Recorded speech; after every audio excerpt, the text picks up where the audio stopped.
Alrighty, guys, welcome back to the Fi Guys podcast.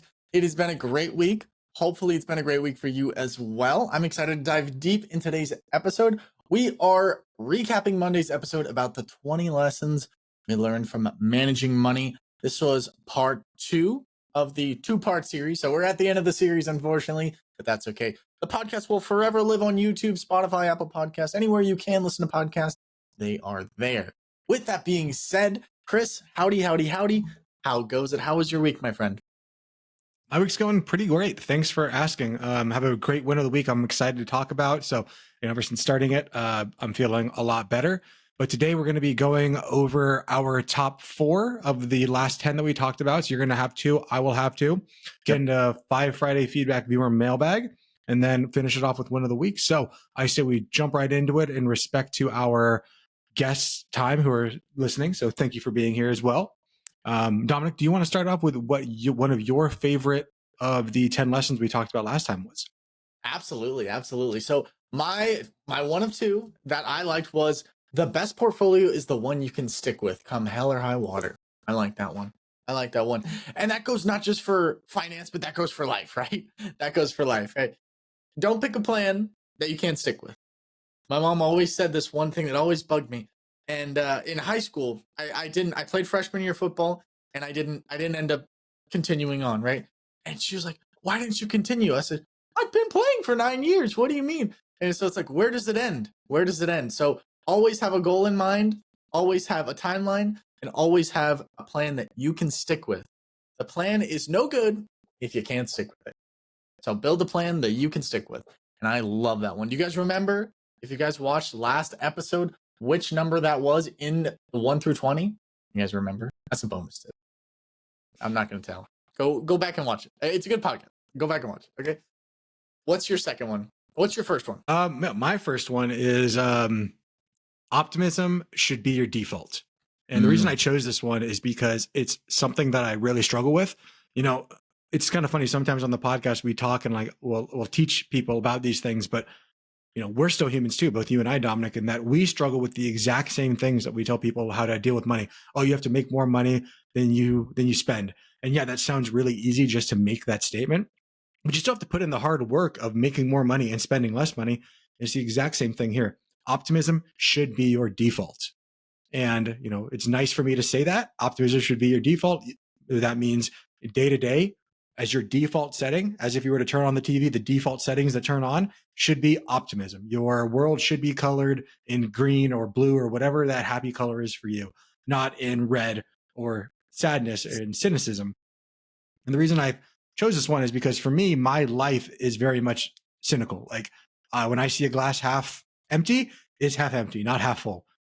So I have to constantly remind myself that the reason I invest for the future, the reason I'm doing all this, the reason we're doing the podcast, it's because, I truly believe that the world is going to be a better place tomorrow than it has been. And the reason I think that is because historically, if you look back, all of history is littered with terrible things that have come and gone, but the world has just progressed and got better and better and better. And while people might say that the world has never been any worse, you go and find me a time anywhere in history that you would rather choose than right now. Right. Absolutely. And keeping that optimism at the front of your mind, it has to do with perspective, correct? And how you see life. And they're almost one and the same. They're probably a part of the same element, right? Well, I woke up today. That's pretty great. That's a great way. I won. I woke up today. That's one way to look at it, right? Rather than, oh man, I got to go to work today. I get to go to work today, right? Money is tight, but at least I have my health. Exactly. At least you have your health. Things can always get worse. And from an optimistic standpoint, looking at the glass half full leads to, would lead to a happier life. I think it would lead to a happier life. I don't know about better life, but I think it would lead to a happier life. And that's important. How you are and how you feel are very important to us. Yeah, I would agree. And I would say even a happier life is a better life. Why would you want to live in a not happy life? Yeah. You kind of touched on something there that I've been doing for a long time, and I find myself doing it more and more recently. It's just focusing on what you do have rather than you don't. You can look, if you're listening to this podcast, that means that you're probably in the top 1% of the world of human beings in human history. Like, just for you to have a computer in your pocket with headphones in your ears, it's probably connected through Bluetooth. Like, we live in amazing times, but we just don't view them as that way because it's our normal. But if you look around your room, whatever is in front of you right now, be grateful for these things. Like, this world is truly wonderful. Just we are habituated to it so quickly. We take for granted. We take it for granted so much. So much. It's unbelievable how much we take for granted, and we don't appreciate what we have until it's gone. So, and that's not just for things. I mean, that's for people too. Make sure to appreciate the people you have in your life before it's too late, and appreciate yourself, because you have value and you are a good person and you mean something. If you don't feel like you mean something, I'm sorry, but you mean something to me. And it's important to not just cherish everybody around you and the things, but cherish yourself. You could have been born anybody, anywhere, and during any time, but you were born in this time. And that's pretty cool. I think it's something to be celebrated and cherished. And I think it's a reason to smile. I think it's a reason to smile. Yeah, we talked about it on Monday's podcast, the how death kind of puts everything in perspective. I always think of the Stoic philosophy of memento mori, where it's Latin, so it doesn't have a perfect translation, but basically it means like this too shall end, you will die. And I think it's really in death, and it's unfortunately something I've experienced in life more often than I want to admit. I've experienced death, and when you experience that, now I obviously have not died, but being around it, it's definitely something that puts everything into perspective. It really shows you the things that you're focused on mean nothing. And you can kind of think this for yourself, like just close your eyes and really imagine if you were to get called right now from your doctor or something like that and be like, hey, you have cancer. It's pretty bad. You have a week to live. Would you continue doing the exact same stuff that you're doing? I think a lot of people, they always make this statement, life is really short. And that's true in a lot of ways. So if life is so short, then people will take on hopefully bigger risks. They'll go and they'll live their life because life is short. But what if we flipped that around and said, hey, your life is really long. So how would you live your life differently, Dominic, today? If I was to tell you, rather than living for an average of, I don't know, 60 to 90 years, you're going to live for the next 1,000 years. Would you stay on the current track you're on? Or would you take bigger risks knowing that, hey, I have 1,000 years to figure this out? That's an interesting question. I find with humans, the more time we have, the lazier we get. And I think death and the pressure of time increases our efficiency in a very sick way, in a very nasty. It's sad. Like I don't I like I would love to be like, yeah, Chris, if I got 1,000 years, I would be I'd be the richest man in the world. I'd help everybody. But truthfully, would I spend the first 100 years being lazy? Maybe. It's human nature, right? What would that look like? I think death is a beautiful thing. I think a lot of people fantasize like, man, if I could live forever, I would. And maybe I would even. I don't know about forever, but it'd be nice to get maybe another 100 years. There's so much to experience. Do you think it could be a balance rather than so you can have both the thought of, yeah, life is short and life can be really long? Because, yeah, maybe you would take more time to like be lazy and enjoy yourself, but maybe you would try to create a life in which you really loved and cherished, knowing that you have to be in it for so much longer rather than people who are stuck in this rat race constantly hating their life. And they're hating their life maybe because like, oh, well, this is a short thing. It's going to end. Imagine if you had to do 1,000 years of what you're doing right now. Yeah, that's true. That's true. That's a really interesting, beautiful point. Yeah, that's a great way to look at it, to be honest. Like, if what you're doing now, would you do for the next 1,000 years? Right? So if you wouldn't do it for the next 1,000 years, why would you do it for the next 20 years or 30 years or 40 years? Because we don't have 1,000 years. We have a lot less. We've got a tenth of that. If you're freaking Yeah. lucky, maybe If you're a lot less. Yeah, if you're really lucky, you got a tenth of that. And the first 18 are, you can't do much. useless. And the last 10 might be the same as well. If you're so lucky. That's such a prolific. I don't even know if you realize how prolific that is. That's so unbelievable. What would you do if you had 1,000 years to live and then do that because you only have about 50 years, if you're lucky? Yeah, and 50 years I think left. it's holding both those concepts in your head simultaneously. That life is Mhm. short and life is long. So Yeah. like, yeah, life is short. You can suffer through some stuff. Like you should go out and like make your risk, do your stuff. But also life is long. So like if you don't like what you're doing, change it. Yeah. I've said it a lot and I think about it constantly, but in front of us, wherever you are right now, listener, you have infinite number of paths ahead of you. Every door that you open opens another sequence of doors that would be closed to you if you didn't go through that door. And the hard part of life is you only get to choose one of those paths, but you're the one who is constantly choosing. So if you're the person who's stuck in debt, stuck in whatever cycle you're in and have been unfortunately stuck in that cycle, maybe from your family or your grandfather did this, or that came from your great grandfather and so on and so forth, you can be the one to step outside of that story and make a change and be the person that you want to be as if you had to exist for the next 1,000 years to say Mhm. like, what do I want to be? And I've been thinking about it a lot of like, I want to be the person that my great great grandchildren are proud of, the person that Yeah. look back and be like, oh, in the Monzon family, like I don't think they're going to remember my name. They're going to be like, oh yeah, it was Chris. I think they'll be that's what I want to remember is that like the things that I do here in this life will echo in eternity to the people that I touch, the people that I come in contact with, that I help, that I use my words, um, my time, my energy.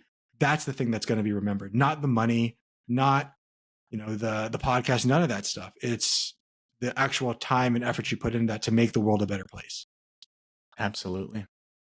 Absolutely. So I think it's just not a call to action, but maybe an action step for today is like write down what you would do if you had 1,000 years to live, and then condense that into how much time you think you have left, and then go do it.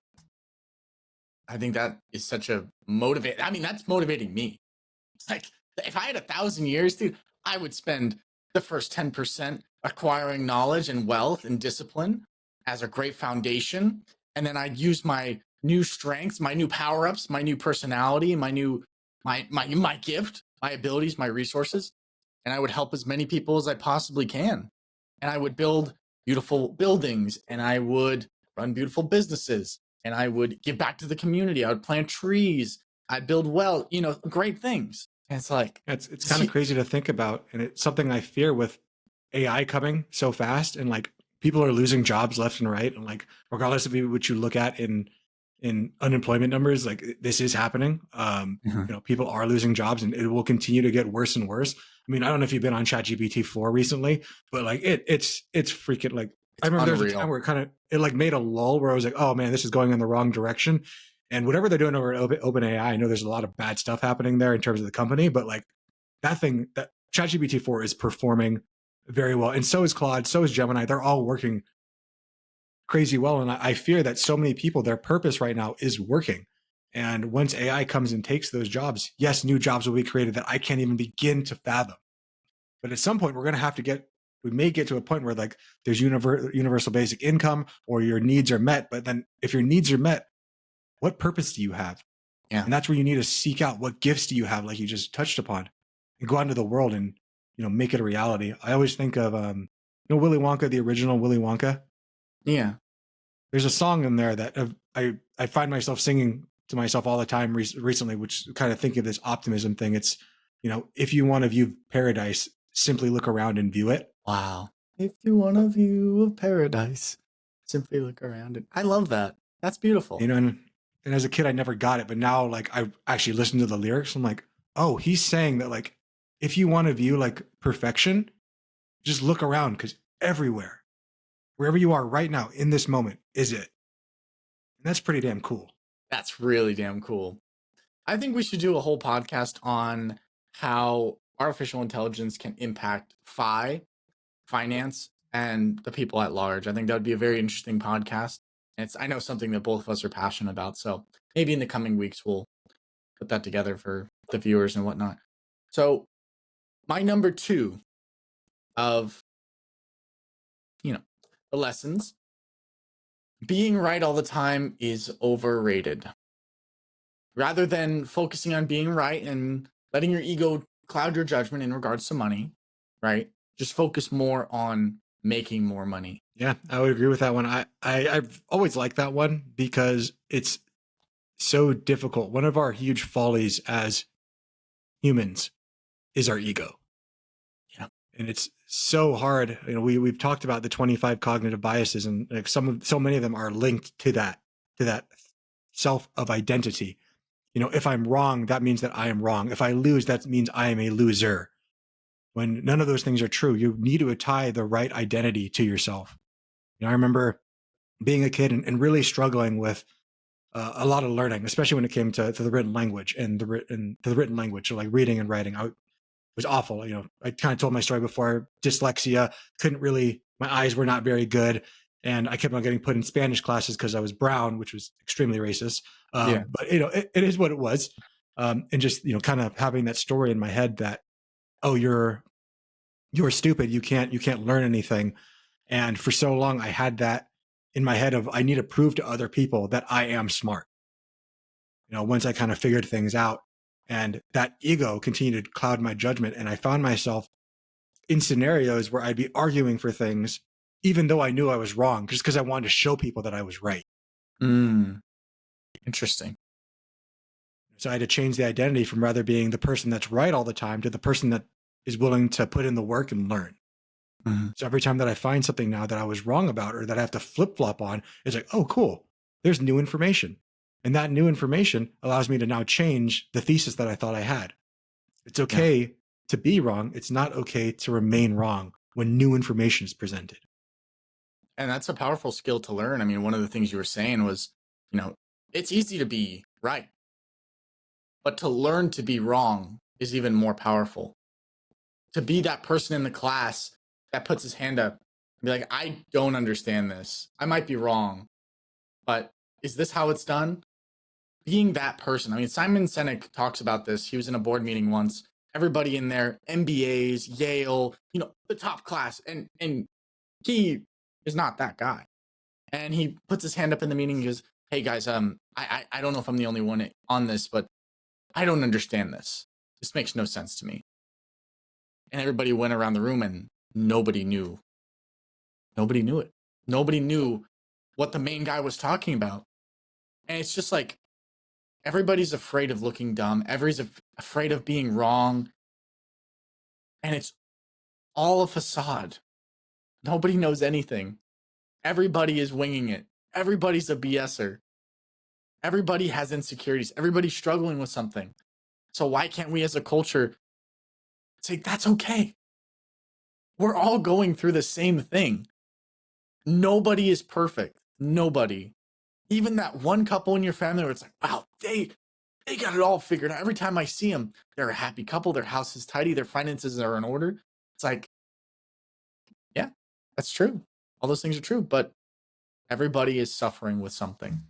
And that's something you have to realize. And don't And compare your insides to somebody else's outsides, yeah, especially when someone else's outsides are often curated. yeah, 100%, 100%, 100%. Someone's not going to show you their worst side on their worst day. They're going to show you a believable side that's good, right?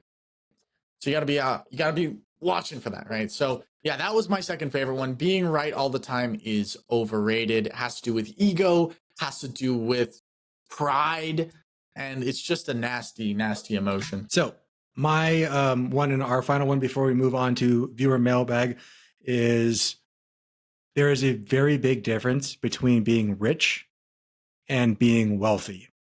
While someone who is rich, they may have a high income, and that's all well and good.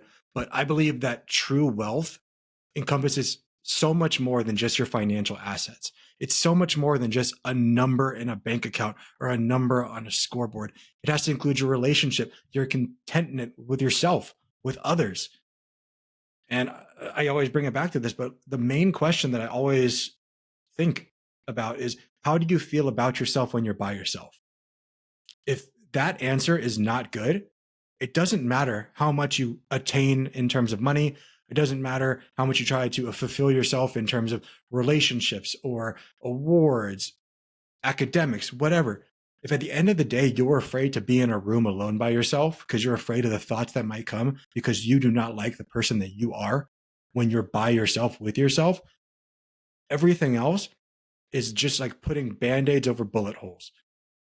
You need to stop the bleeding. Absolutely. And one thing I want to also just touch on a little bit is just because you're okay with yourself, right? By yourself, that doesn't mean that you're always going to be okay with yourself. Like even Chris and I, it's like we love each other. I'll just use me as a reference. I love myself, right? I love Chris too. Chris is awesome. We love Chris. And I love myself. I speak highly of myself. I believe in myself. I'm proud of myself, right? But that doesn't mean I'm always proud of myself. That doesn't mean I'm always happy with myself. It doesn't mean I don't sink low, right? It's like that circle. Sometimes I'm high, sometimes I'm low, right? I'm just trying to be in the high parts most of the time, and I am, and I do that through my actions and my habits, and most importantly, the thoughts that I'm having and what I'm telling myself and the story I'm telling myself. Because if you can't control the narrative about yourself to yourself, then society is going to write that story for you. And usually it's a very negative story. And even if it's a positive story, it's still not an accurate story and you still won't believe it. If I Yep. tell you that you're the best, you're the best, you're the best, you're amazing, you get great grades, you're amazing, this and that, this and that. And you know in your heart of hearts that no, I'm a POS. I'm not a good person. I'm a bad person. I cheat, I lie, I steal. It's like, well, that's the story you're gonna know. That's the story you're gonna adhere to, and that gets very taxing on the soul. So yeah, that's my take on it. That's my take on it. What do you No, think on that? no, I think that's beautiful. And maybe I'll ask you. I know you're normally the one that asks me questions, but what do you think that self love comes from? Maybe your childhood, from your parents telling you that, just from development. Where do you think that came from? I think it can come from two places. I think primarily the healthiest place it can come from is unconditional love from your mother or father. But say you didn't have that, right? Say you grew up in a bad home. We all know what we're talking about, right? I think it can come from religion, even. I think it can come from oneself, right? In doing the difficult tasks over and over and building that resiliency in yourself to know that you are enough. Um, but doing it yourself is very difficult. I think I think validation is a very important thing in life. I think having someone who believes in you is very important in life. And having a person that if everything goes wrong, you can go to and they'll still love you. And that word unconditional is so important. If I lost my job, would my mom still love me? Right? If I stole $100 million from a bank, would my dad still love me? It's like, yeah, I would assume so. I would assume so. So I think having that unconditional love is a great place to start. But at the same time, it's like, well, that's how if I don't have that relationship with my parents, how can I start that now if I'm 28, 29, 30? Where can I get it from? Right? So you might have to look elsewhere or look internal. Yeah, and the reason I ask because that's something I struggle with. I wish I loved myself, Mhm. and oftentimes I don't. Like there's always been like a very. That's the reason I always say it. Like the most important thing is these questions. It's because I struggle with them every single day. Yeah. And it's because a lot of it probably my upbringing. Yeah, maybe religion, maybe all of these factors. And that's the reason that I think finding a good life partner to spend your life with is so important. Because at the end of the day, your parents are going to love you unconditionally because you're their kid. Your sibling or your sister or brother or uncle or aunt will love you unconditionally. Well, I'll put that in quotes. Like, they'll love you because you're their family. But the person that you choose to spend your life with outside of your friends, your best friends, and your spouse, those are the people you choose to love because of who they are and not who they are when they were kids, not who they are right now, but who they are and who they will continue to become because we're never static. We're always changing. Um, yeah. I love that. I think in American culture today, marriage is often looked down upon. It's villainized, it's messy, it's gross. And I hope that that is just the noise. That's not what people actually feel. I hope that that's just what we hear. That's just the noise. You know, the noise rises to the top. That's just, you know, I love what you said. I love what you said. I absolutely love. I think you're so right. I mean, the right partner can make or break you in ways that you can never even imagine, because that's someone you're going to be so intimate with. They're going to know every detail about you. And to give someone that much power is scary. And for them to, if you pick the wrong partner, they can reach out and break you at any time. And that's dangerous. I mean, that's like living with a gun to your head all your life. It's like, Yeah. just shoot me already. It's like, I'm tired of this. It's like, you're the sitting in constant fear of whether they're going to pull the trigger is worse than the just pull the damn trigger. Yeah, 100%, 100%. So, no, I mean, I'm very pro marriage. I'm very bullish on that. And I would say it doesn't need to be marriage. Just like, no, you know, just find your person. Like, I don't care if you're legally married or not. You don't need to get the state involved in your ordeal. But yeah. I agree. I think finding your person, that where it's like, man, if everything went to crap, it's like, I still would love you by my side. That would be great. That'd be great. Yeah. So those are our 4 picks for part 2 of 20 lessons that we learned managing money over a decade. Pretty interesting Dominic, ones. if you don't mind, I would like to give a 21 that I just thought of while we were talking about it. Please. The person you choose to spend your life with is the biggest financial decision you will ever make. Absolutely. I know it's not sexy to think about marriage as a business contract or as a financial thing, but it touches every aspect. Absolutely. Yeah, you're so right. I mean, not even talking divorce. Take divorce out of the picture. It's still one of the biggest financial decisions you can ever make. Yeah, that's so true. That's a big one. So that is our recap of Monday's episode. I hope you guys enjoyed it. If you want the full episode of Monday's podcast, feel free to go back. It's one episode before this one. It's going to be a good one. It was a good one. We already recorded it, obviously. Anyway, with that being said, any final thoughts on that, Chris? No, I'm excited to hear what our viewer has this week. Hopefully you found a good one for us. I found a bit of a doozy, a bit of a downer, but that's why we have Win of the Week at the end. And we're hoping we can help them. We're hoping we can help this person. So with that being said, let's get into our next segment. So yes, let's do that right here, right now. So welcome to Friday Feedback, Viewer Mailbag. This is where we read a letter from the community asking for help, reaching out for guidance. We love that. If you guys would like to, feel free to go to thefiveguys.com, fiveguyspodcast.com.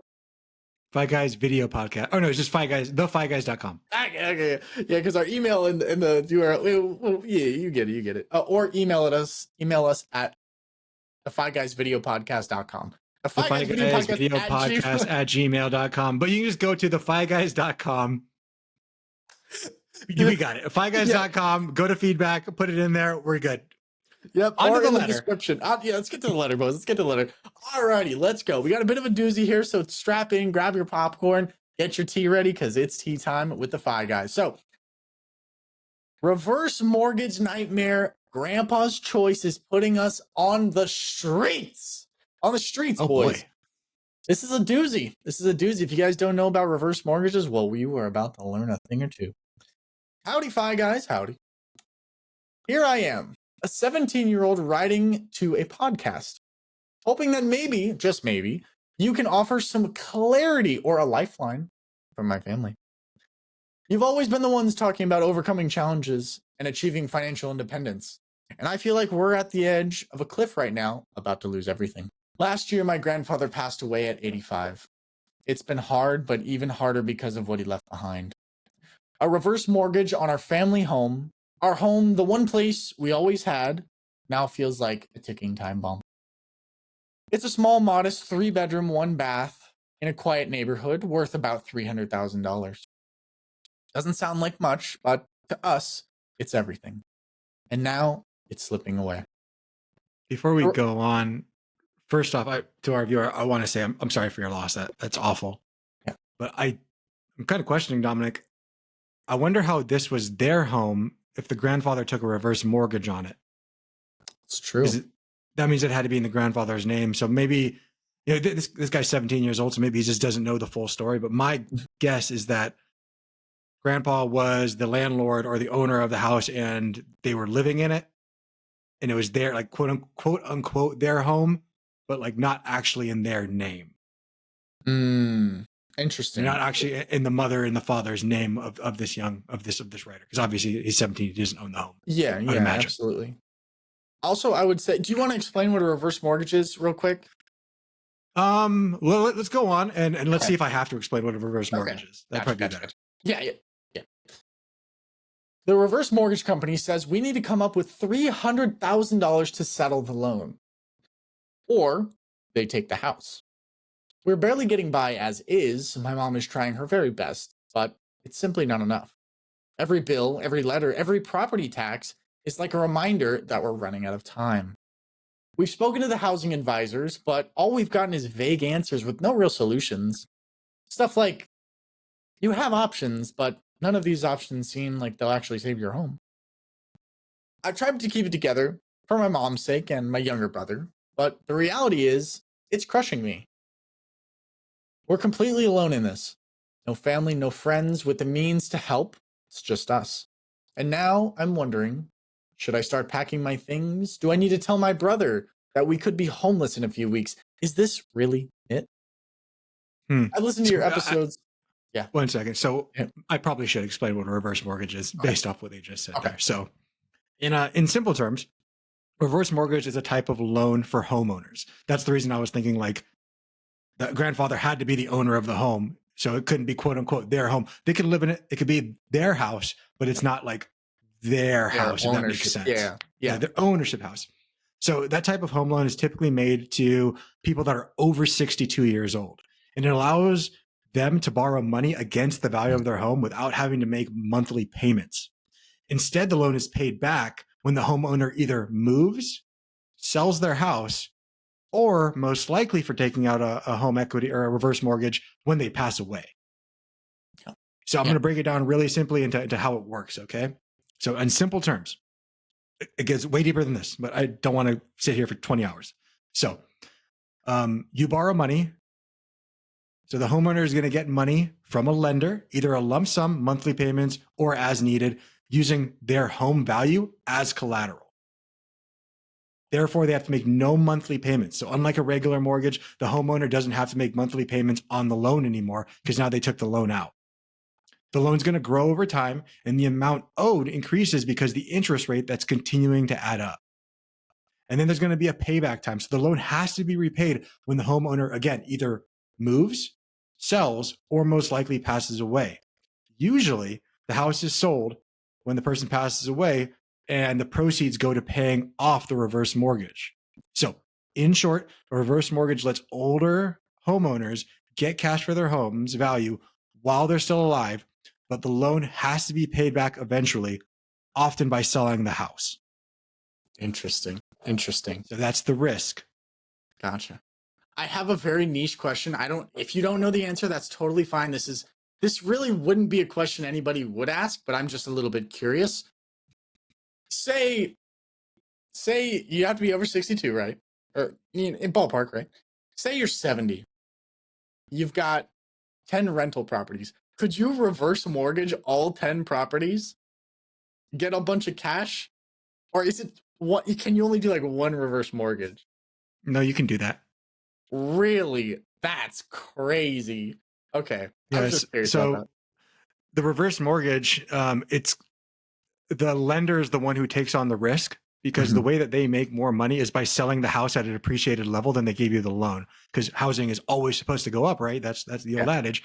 So that's the reason that they take on that position, that risk, is to say that, like, okay, when you eventually pass away, we'll be able to sell this property for more than the loan that we provided to you. Yeah. So yeah, you definitely could do that, but just know that, like, if you own 10 rental properties, your estate plan is like, and you want to like leave that to your kids or something like that, doing reverse mortgages is definitely not the way to go. Reverse mortgages, like, I have a client right now who we've kind of looked into a reverse mortgage for, and the only reason that we're willing to even do that is because there are no heirs, and like the goal is for them to live the best life that they can while they're alive, not to worry Yeah. about estate planning or anything like that. Yeah. And that should be the main goal anyways, is that, it's your money, you made it, live that life. But for this person, where the grandfather was the owner of the house, knowing that other people were living in it, this is where the grandfather maybe should have spoken to somebody and like kind of had a discussion as to what the thoughts were, leading into it. Or who knows what the grandfather's point of view was. Maybe he was really desolate and like, this is what he needed. I have no idea. Absolutely. But it definitely sets up for a really tough situation. So let's go on and hear what they have to say. I've listened to your episodes about overcoming the impossible odds, about turning things around, even when life feels like there's no way out. And right now, that's exactly where I'm at. At the end of my line with no clear path forward. I don't know what else to do but reach out for guidance. Maybe you've seen a situation like this before, or maybe you can offer some advice on what we should do next. Because we're drowning, and I'm terrified of what the future holds. This isn't about just losing a house. It's about losing the only stability we have left. The only thing my grandfather left behind. And at 17, I'm not sure how to carry the weight of this situation. Please, if you can, help us figure out a way forward. Thank you, and sincerely, from Reverse Mortgage Nightmare, bills and stress are piling high, running out of options, will our home soon be waving goodbye? That's sad. Yeah, that's devastating. This is why we typically end with win of the week. Yes. Yeah. First of all, obviously, we're sorry about your loss. And, it's tough to deal with these kinds of circumstances alone. But when you stack, there's supposed to be a grandpa at the head of the table, on that side of the table. And, you set the plate down and there's nobody there. Like, that's tough. That's unbelievably tough. So I wonder if he lived in the house with them, because it doesn't. He only our writer only said my mom and my younger brother. So I'm guessing the father isn't there. So maybe the grandfather was in the house with them. Yeah, because you said 3-bedroom, 1 bath, which 1 bath is not great, but 3 bedrooms you could make it work. The boys share the siblings share a room. So you're right, viewer. We often do, and we always will talk about overcoming the odds and that you can do it if you believe in yourself. And I'm going to tell you that we also say that with time and commitment, just to preface all this, because unfortunately, I know you have the commitment, but right now, like you don't have the time. And I want to introduce you to a concept. It's a Taoist concept. I'm actually reading the Tao Te Ching right now. And it's this concept of Wu-wei. Wu-wei. I think it's Wu-wei. But it's on the story of your life. Wu-wei is the path that you're taking. So many times, and I think you can probably look back in your life, to our listener, and Dom, you can do it too. You can look back to every moment that you went back. You can be like, God, why is this happening to me? This is the worst thing that ever happened. And now that you're past it, you can look back and be like, while that was not great, I learned so much from that experience. And that's that thought of Wu-wei, and having that, like, while you're in this moment, that like, yes, it sucks. I get it. And how is this in the future going to be the best thing that ever happened to you? And accepting that instead of waiting 20, 15, 10 years in the future to look back and say that, how can we start living that manifestation right now of this thing is the best thing that's ever happened to me? Absolutely. That's such a tough position. No, it really is. And this, I mean, our viewer is only 17 years old. So unfortunately, there's really not a lot that they can do directly. Yeah. Unless they're going to go and make $300,000, which is certainly an option. You can start a company, start drop shipping or something like that. But I feel like I would just be sending you in different directions, and it'd be a lot. Like, I really would prefer that you focus on school, focus on your family, focus on getting the education, building yourself up, so that when you're ready, you can look back on this time and be like, that was the thing that set me on the path to where I am 10 years from now, 5 years from now. Absolutely. So for the executor of your grandfather's estate, I'm not sure if that's your mother. I'm not sure if your mother has siblings, But the executor is the person who's supposed to take care of your grandfather's estate. And his estate is everything that's left after he is gone. All of his assets, including his house, bank accounts, maybe investment accounts, stuff like that. So whoever that person is, whoever the executor of your grandfather's estate is, he needs to get in contact with the mortgage company, or she needs to get in contact with a mortgage company to determine how much is owed on the reverse mortgage. Because you said that the reverse mortgage is $300,000, but the home value is $300,000. So I kind of doubt that. Mm-hmm. My guess is it's probably lower, or the house has depreciated since the time that they loaned it out. Because no loan company is going to loan you the exact amount that the house is worth. They typically are going to loan you less because they want to make more money on it. Mm-hmm. So if the mortgage isn't paid off, because it doesn't, honestly, Dominic, like he's 17 years old. I don't know what he knows or doesn't know, because I'm sure a lot of this is like hearsay. Yeah. Like he hears his mom talking about it. So yeah. Once the executor does reach out, if there is a mortgage that has to be paid off, the home is going to go up for sale. If the home sells and there's more than the balance of the loan, the excess money for the house sell will go back into your grandfather's estate. And ideally that'll go to pay off other debts. And then after that, it'll be dispersed to the people that are left of that. Maybe he had a trust. If he doesn't have a trust and he only had a will, maybe he didn't have a will, you're going to have to go through the probate process, which we've talked about before, is a beast. But if the house sells for less than the balance of the loan, the mortgage company eats the difference. So you're not liable for that, but you are out of a home. So that's where the risk is pooled by. It's by the mortgage company. So if your mom wants the house, they're going to have to pay off the balance of that loan. And I don't know what it is. You said $300,000. So I'm going to assume it's $300,000 because I don't have better information.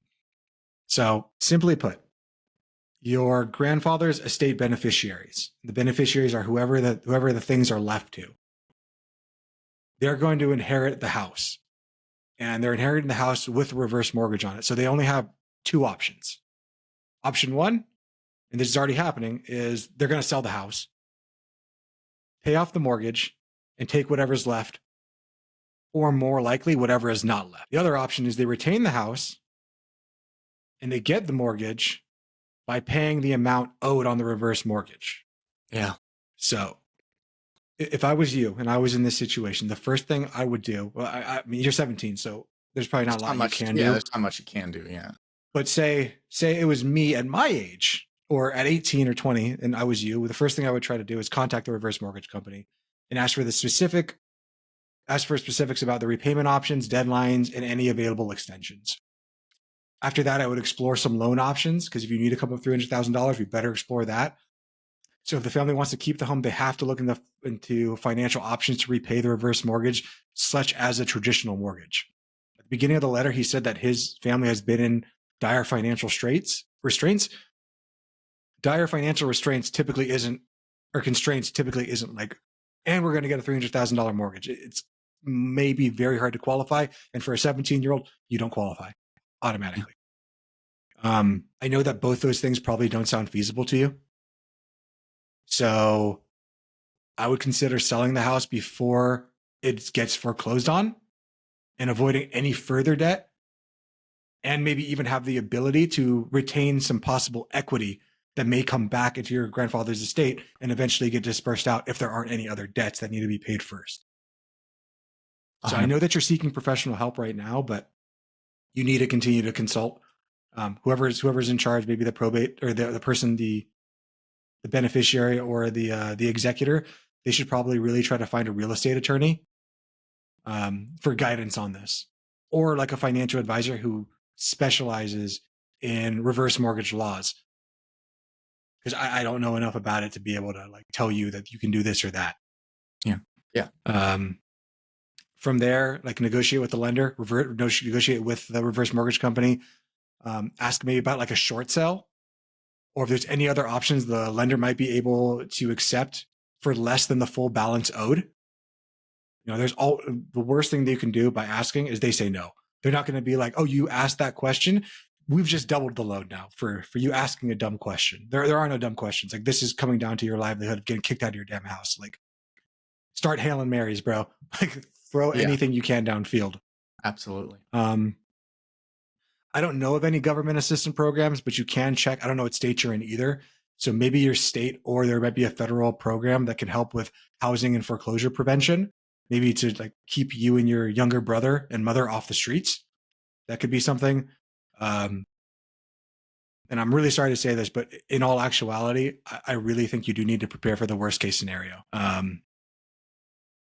I think based off what you wrote there and based off my just kind of thought process, foreclosure seems pretty inevitable. Obviously, I don't know all the situation. I only know what you wrote in. Um, but I would start planning like where am I going to move next to safeguard my valuables, safeguard my personal belongings, but most importantly, safeguard my personal health. And if you have the story in your head that like this should not be happening and this cannot happen, it's going to make it a lot harder if it eventually does. So I would start preparing myself for the worst case scenario so that when it does pass, you're like, okay, this is expected, rather than like, oh my God, I never saw this coming. Absolutely. Absolutely. And this is more something for down the line. If the worst case scenario comes, use it as a foundation to build back stronger rather than saying, woe is me. And I'm hating someone for it. Don't hold any hate for your mother or your grandfather or anybody else. Hate isn't going to do you any good. I would use this opportunity to be like, this is what it feels like. This is what not having the means to take care of your family looks like and feels like. And it hurts. It sucks. A lot of us have been there. And use that as a powerful motivator to inspire not just yourself, but your mother and your little brother and the people around you. I think it's very important to take fuel from everything in life, especially when life hits you hard and knocks you down. Use this as fuel. And maybe one day you have an even bigger house with your family, right? Or I know a lot of people, they want to buy back their childhood home. Maybe that can be the case. But I think this situation is unfortunate to say the least.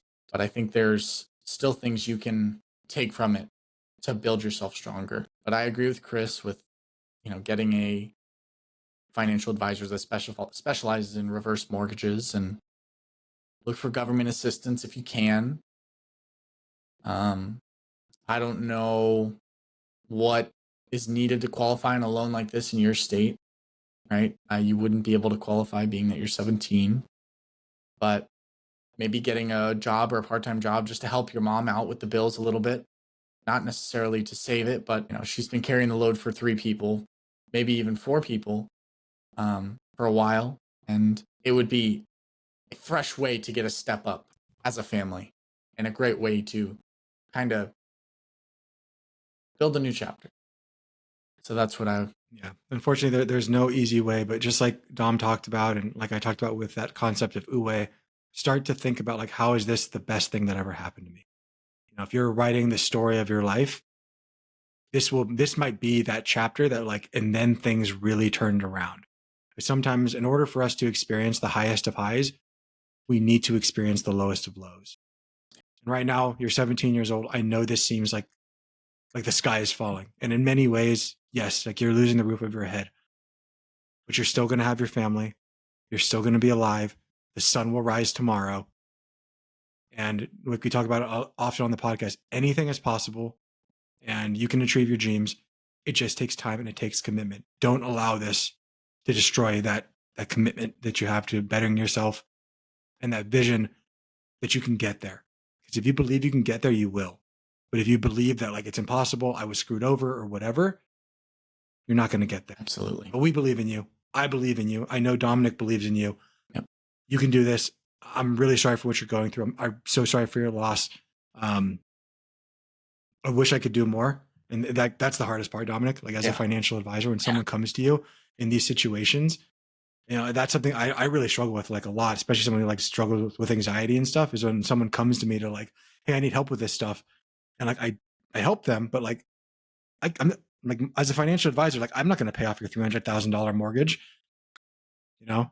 It's kind of like if you go back and listen to the coaching call with Kate, right? she came in with, I don't know, 20 something $1,000 in debt. And we go through this whole thing. And at the end of it, like at the end of our hour and a half together, like she's still $21,000 in debt. You know, people in the comments be like, oh, well, Chris didn't even fix that. And it's like, Yeah. yeah, because like I can't fix $21,000 in debt in an hour and a half because the person that has to fix it is Kate.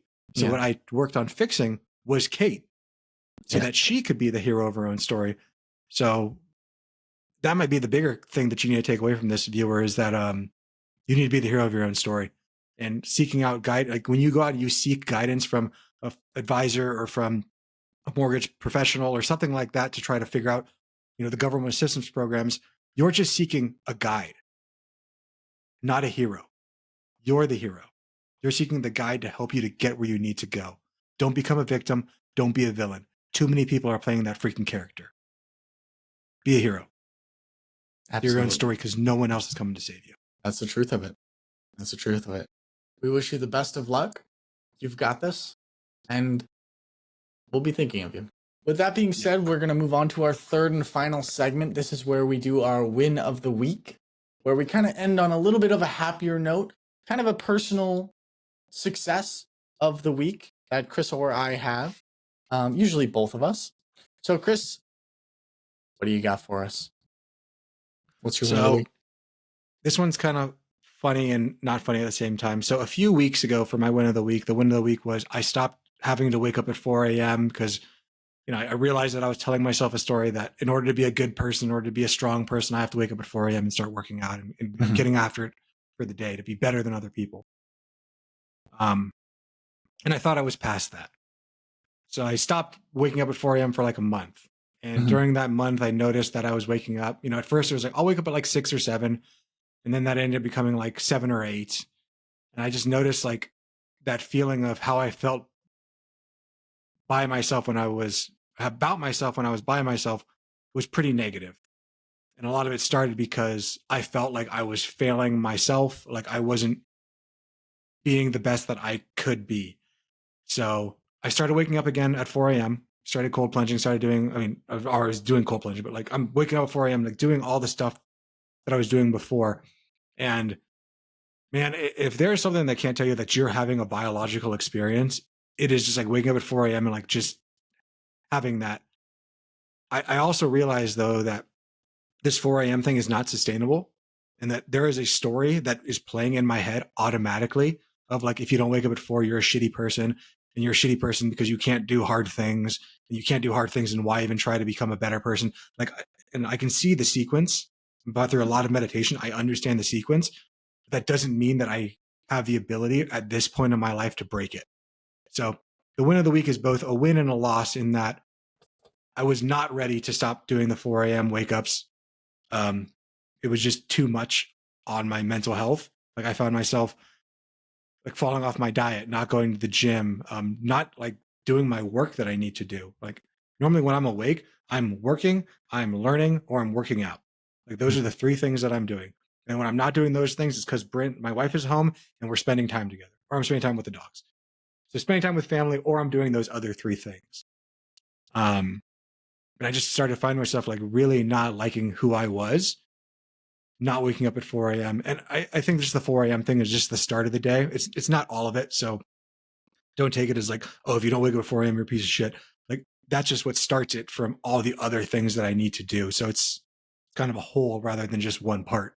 Mm-hmm. Yeah, that's my win of the week. I'm feeling a lot better. Okay, good. But it does suck too to know that like I need to really do some therapy or like figure this shit out because it's not great that I have to wake up at 4 a.m. in order to feel like a good person.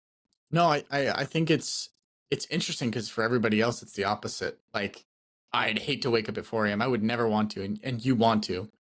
Well, no, Because I don't want to. I hate waking up at 4 you a.m. I hate hate waking up doing before, cold plunges. but Like you do it I because hate of fighting. Yeah. I because do it that's because of the mental fortitude that you gain from it. But no, everything that I do, Mhm. not everything, the cold plunging, the jujitsu, like some of the jujitsu training, you know, waking up at 4 a.m., no one has ever been like, oh man, I'm so excited to get choked out, get inside this 4-degree water, or wake up when it's still dark out. Yeah, absolutely. Oh, absolutely. Hmm. A lot to think about there. I mean, it makes sense. it makes sense why waking up at a later time is more negative for you. You know, you've, I know from speaking from experience, if I wake up too late, I feel like, man, the day's already gone. Yep. If I would have waken up at X time and now it's noon, wow, I could have, that's 6 hours of work I could have been doing. And it's like, damn. So I totally get that. Totally understand that. I don't fully understand what you're going through, but I have a small percentage of understanding. And how you start the day is so important, and how your momentum carries. Momentum definitely carries. And waking up in a way that is good for the mental is important. But yeah, like you said, I mean, I think it's just something needs to happen to where you're kind of like, damn, I'm tired of being negative with myself. Like if I had a superpower, my superpower would be is I wish people, I could install how I see you. I wish you would see you. I wish you could see you through my eyes. Like, damn, dude, Chris is awesome, dude. He's sick. Like, he's the man. Like, I could go on for 10 minutes, right? But at the same time, it's just words. It's words, right? It's not going to have a deep impact. It's not going to sit with you. You know, it's just words to you. And that's fine, right? Yeah, I don't know. It's like the mind is such an intricate thing. It's never to be understood. And if anybody can conquer it, it's you.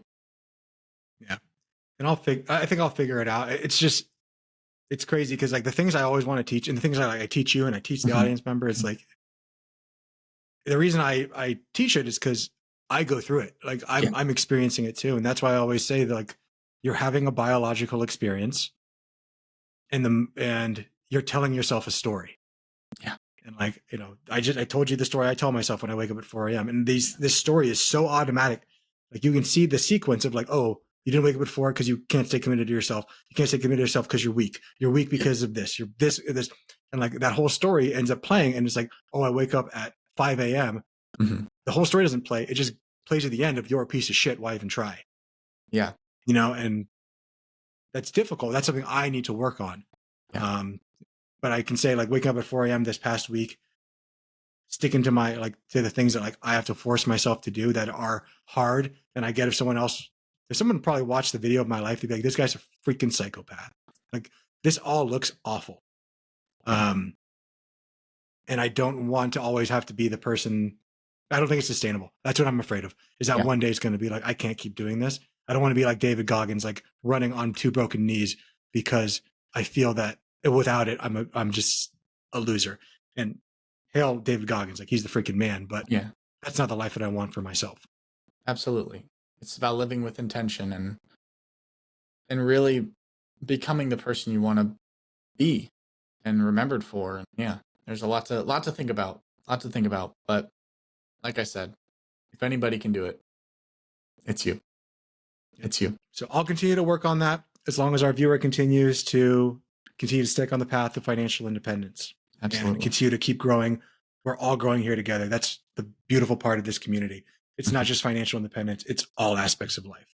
Getting better in anything is getting better in everything. So my win of the week is I have two. I have two win of the weeks. The first one is I have started painting this living room table. It's kind of like a coffee table, and I got it from my neighbors. You know how they put the stuff outside and they're like, nah, they don't want it anymore. It had an ugly color on it.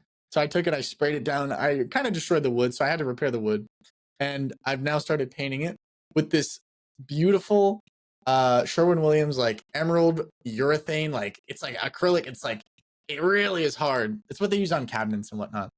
And Okay. it's very expensive paint, but somebody made it incorrectly.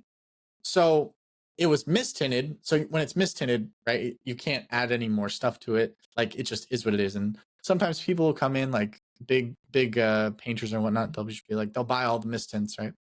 Well, this time I bought a mistint, and rather than getting the paint for about $90, I got it for like $2.50 because nobody else is gonna buy it. So that was really sweet.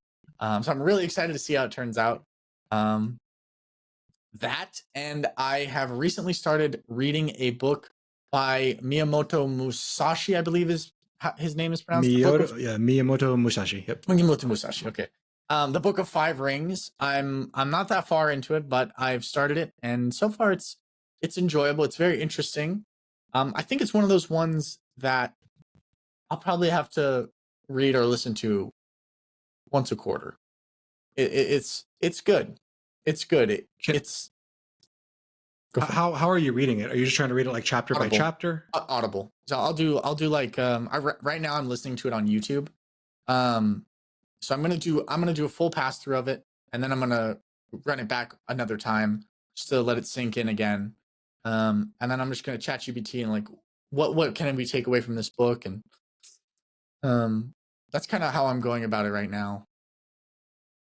Yeah. If I may, the way that I read philosophy, philosophy is read different than most narratives because it's not a narrative, it's a mindset. And most Eastern traditions, so the Book of the Five Rings, the Tao Te Ching, the Art of War, if you read them like a book where it's just like, my goal is to get from page 1 to whatever to figure out who the murderer was or whatever, like it's not a story, it's a mindset.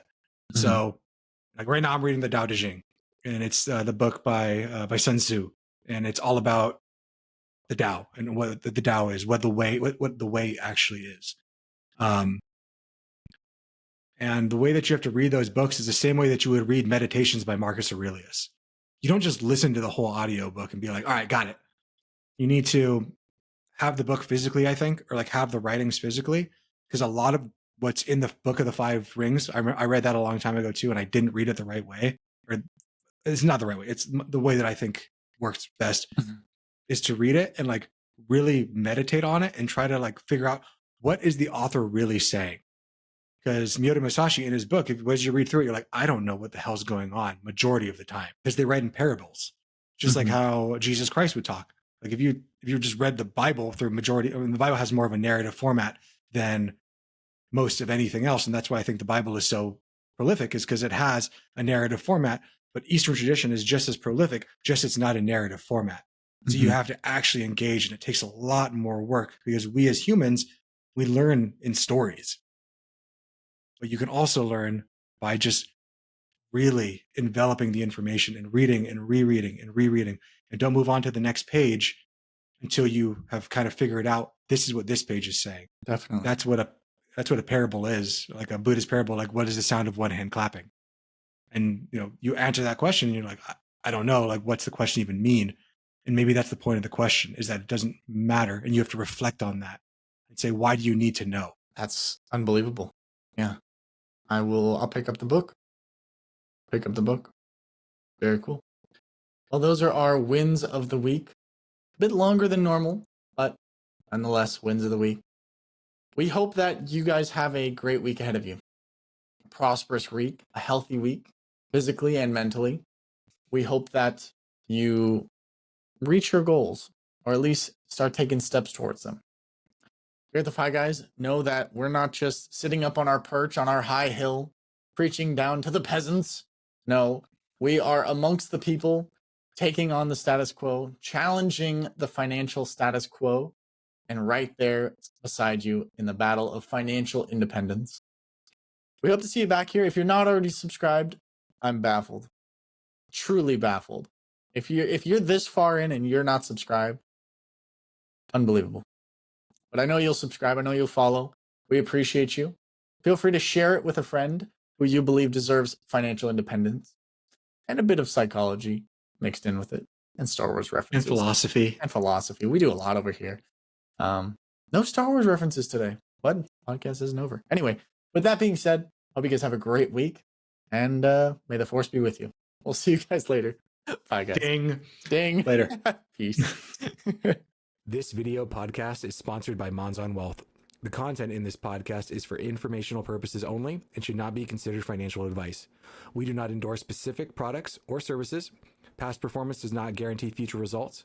The opinions expressed are those of the hosts and guests, not the podcast sponsor. It is crucial to consult with a qualified financial advisor or professional who can provide advice tailored to your specific needs before making any financial decisions, investments, or taking any other actions. If you are seeking specified help, you can reach out to Chris at monzonwealth.com.